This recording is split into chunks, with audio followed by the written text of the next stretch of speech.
আপনি কি জানেন প্রতিদিন শুধু একটি মাত্র গীতার শ্লোক পড়লে আপনার জীবনে কি হতে পারে? না, শুধুই ধর্মীয় কারণে নয়, আপনার মনের ভেতরের এক গোপন শক্তি জাগিয়ে তোলে শ্রীমদ্ ভাগবত গীতা, যেখানে ভগবান শ্রীকৃষ্ণ যুদ্ধক্ষেত্রে অর্জুনকে জীবন শিখিয়ে গেছেন। কিন্তু আসল রহস্যটা এখানে। প্রতিদিন মাত্র একটি শ্লোক পড়লে আপনার মন ধীরে ধীরে শান্ত হতে শুরু করবে। কমবে ভয়, দুশ্চিন্তা, সন্দেহ। যে সমস্যায় আপনি আজ ভেঙে পড়ছেন, গীতার সেই শ্লোক আপনাকে পথ দেখাবে কিভাবে ঠিক সিদ্ধান্ত নিতে হয়। আরো অবাক হবেন, এই অভ্যেস আপনার মনকে নিয়ন্ত্রণ করতে শেখায়, কারণ মনই আপনার সবচেয়ে বড় বন্ধু, আবার শত্রু।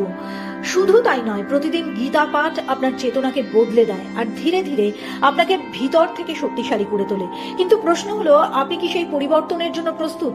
আজ থেকেই শুরু করুন, প্রতিদিন একটা শ্লোক, আর দেখুন আপনার জীবন কিভাবে বদলে যায়। কিন্তু পড়বেন কখন? দিনের যে কোনো সময় পড়া যাবে, তবে অনেকেই শান্ত ও একাগ্র মনোযোগের জন্য অনেকেই সকালবেলাকে বেছে নেন। ভিডিওটা ভালো লাগলে চ্যানেলটা সাবস্ক্রাইব করে নিন আর কমেন্টে লিখুন জয় শ্রীকৃষ্ণ।